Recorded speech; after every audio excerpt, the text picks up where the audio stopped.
a WikiVidi Documentaries production. Don't forget to like and subscribe. Enjoy. Jewish mythology. Jewish mythology is a major literary element of the body of folklore found in the sacred texts and in traditional narratives that help explain and symbolize Jewish culture and Judaism.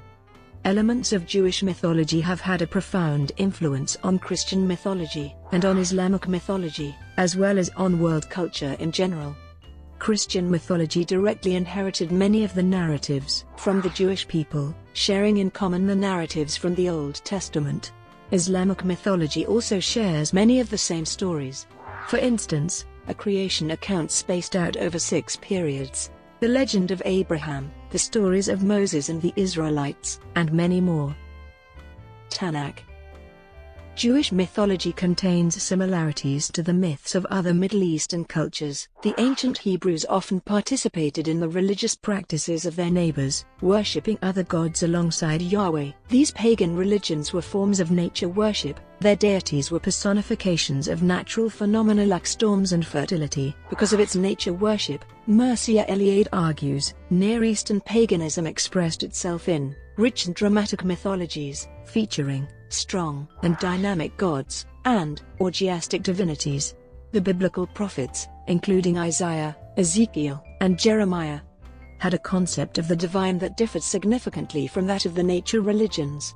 According to Jewish mythology, their lives were full of miracles, signs, and visions from God that kept Jewish mythology alive, growing, and distinct from the pagan mythologies of its neighbors.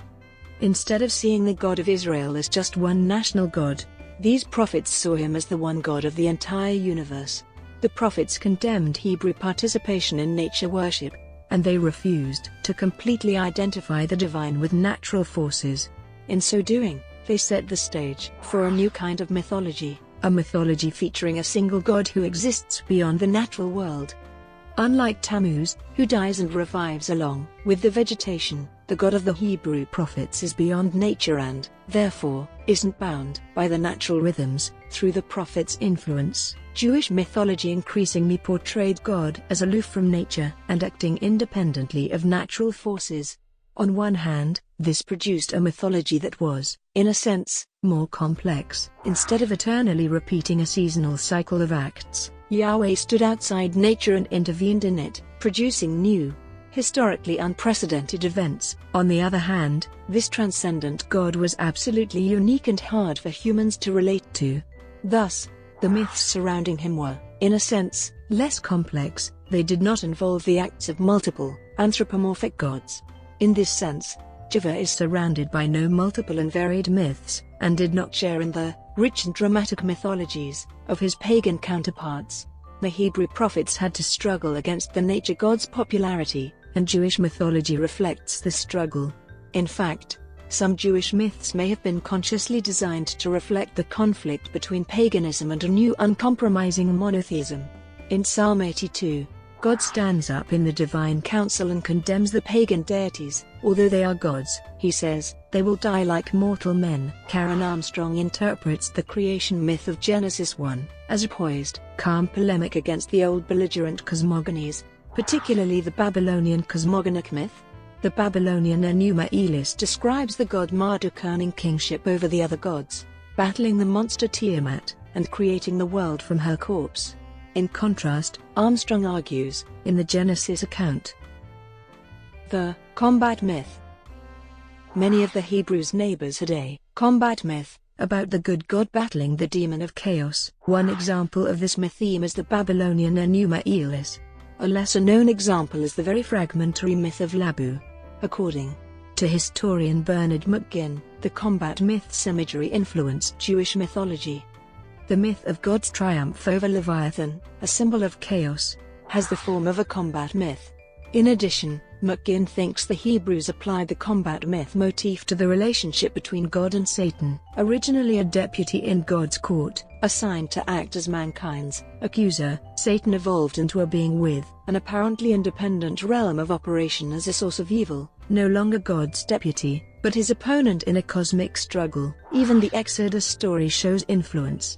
McGinn believes the Song of the Sea which the Hebrews sang after seeing God drown the Egyptian army in the Red Sea, includes motifs and language from the combat myth used to emphasize the importance of the foundational event in Israel's religious identity, the crossing of the Red Sea and deliverance from the Pharaoh. Likewise, Armstrong notes the similarity between pagan myths in which gods split the sea in half when they created the world, and the story of the Exodus from Egypt, in which Moses splits the Sea of Reeds. Though what is being brought into being in the Exodus is not a cosmos, but a people. In any case, the motif of God as the divine warrior fighting on Israel's behalf is clearly evident in the Song of the Sea. This motif is recurrent in poetry throughout the Hebrew scriptures. Some comparative mythologists think Jewish mythology absorbed elements from pagan mythology. According to these scholars, even while resisting pagan worship, the Jews willingly absorbed elements of pagan mythology. Adam and Eve. According to the creation story in Genesis, Adam and Eve were the first man and woman. In the book of Genesis of the Hebrew Bible, chapters 1 through 5, there are two creation narratives with two distinct perspectives. In the first, Adam and Eve were created together in God's image and jointly given instructions to multiply and to be stewards over everything else that God had made. In the second narrative, God fashions Adam from dust and places him in the Garden of Eden where he is to have dominion over the plants and animals. God places a tree in the garden which he prohibits Adam from eating the fruit of. Eve is later created from one of Adam's ribs to be Adam's companion. Garden of Eden. The biblical story of Garden of Eden is described most notably in the book of Genesis chapters 2 and 3, and also in the book of Ezekiel. In the story, Adam and Eve are depicted as walking around the Garden of Eden naked due to their innocence. The man was free to eat off of any tree in the garden, but forbidden to eat from the tree of knowledge of good and evil. Last of all, the God made a woman from a rib of the man to be a companion to the man. However, the serpent tricks Eve into eating fruit from the forbidden tree. Following Eve, Adam broke the commandment and ate of the forbidden fruit. God curses only the serpent and the ground. He prophetically tells the woman and the man what will be the consequences of their sin of disobeying God. Then he banishes the man from the Garden of Eden to prevent him from eating also of the tree of life, and thus live forever. East of the garden there were placed cherubim, and a flaming sword which turned every way, to keep the way of the tree of life. The story of the Garden of Eden is a theological use of mythological themes to explain human progression from a state of innocence and bliss to the present human condition of knowledge of sin, misery, and death. Joseph Campbell notes that the Garden of Eden narrative's forbidden tree is an example of a motif very popular in fairy tales, known to folklore students as the one forbidden thing. For another example of the one forbidden thing, see the Serbian fairy tale Baš Kilik, in which the hero is forbidden to open a certain door, but he does anyway, thereby releasing the villain. Also see the classic story of Pandora's box, which existed in ancient Greek mythology. The Flood. The Genesis flood narrative has similarities to ancient flood stories told worldwide. One of the closest parallels is the Mesopotamian myth of a world flood, recorded in the Epic of Gilgamesh. In the Hebrew Bible flood story, God decides to flood the world and start over, due to mankind's sinfulness. However, God sees that a man named Noah was righteous and blameless among the people. God instructs Noah to build an ark, and directs him to bring at least 2 of every animal inside the boat, along with his family. The flood comes and covers the world. After 40 days, Noah sends a raven to check whether the waters have subsided, then a dove. After exiting the boat, Noah offers a sacrifice to God, who smells the sweet savor and promises never to destroy the earth by water again, and making the rainbow a symbol of this promise. Similarly, in the Mesopotamian Epic of Gilgamesh, the bustle of humanity disturbs the gods, who decide to send a flood. Warned by one of the gods, a man named Utnapishtim builds a boat and takes his family and animals inside. After the flood, Utnapishtim sends a dove, then a swallow, then a raven, to check whether the waters have subsided. After exiting the boat, Utnapishtim offers a sacrifice to the gods, who smell the sweet savor and repent their choice to send the flood. Another ancient flood myth is the Hindu story of Matsya the fish. According to this story, The god Vishnu takes the form of a fish and warns the ancestor Manu about a coming flood. He tells Manu to put all the creatures of the earth into a boat. Unlike the biblical and Mesopotamian floods, however, this flood is not a unique event brought on by a divine choice. Instead, it's one of the destructions and recreations of the universe that happen at regular intervals in Hindu mythology. Tower of Babel. The story of the Tower of Babel is meant to explain the origin of different languages.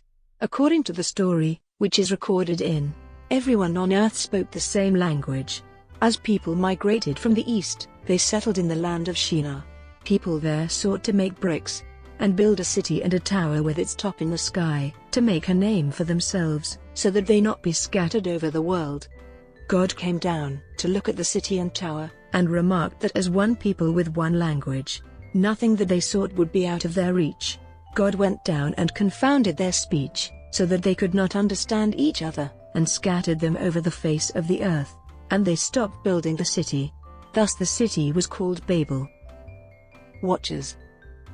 Also possibly derived from pagan mythology is the story of the Watchers.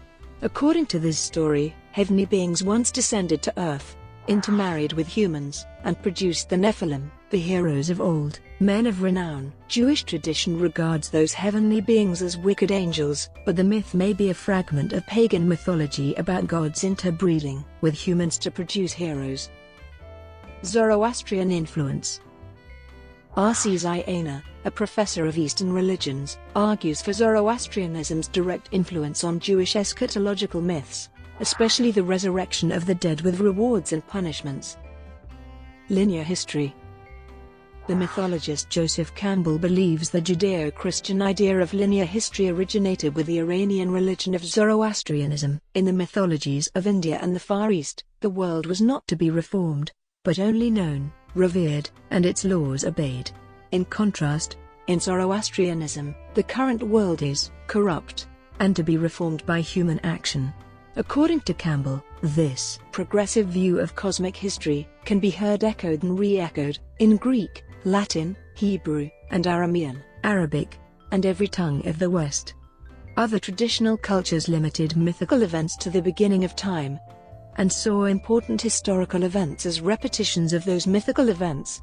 According to Mircea Eliade, the Hebrew prophets valorized history, seeing historical events as episodes in a continual divine revelation. This doesn't mean that all historical events have significance in Judaism. However, in Jewish mythology, significant events happen throughout history, and they are not merely repetitions of each other. Each significant event is a new act of God, by portraying time as a linear progression of events, rather than an eternal repetition. Jewish mythology suggested the possibility for progress, inherited by Christianity. This view of history has deeply influenced Western philosophy and culture. Even supposedly secular or political Western movements have worked within the worldview of progress and linear history inherited from Judaism. Because of this legacy, the religious historian Mircea Eliade argues that Judeo-Christianity makes an innovation of the first importance in mythology. Eliade believes that the Hebrews had a sense of linear time before their contact with Zoroastrianism, but agrees with Zayana that Judaism elaborated its mythology of linear time with eschatological elements that originated in Zoroastrianism. According to Eliade, these elements include ethical dualism, the myth of a savior, and an optimistic eschatology, proclaiming the final triumph of good. Brought to you by WikiVidi Documentaries. Would you like to know more?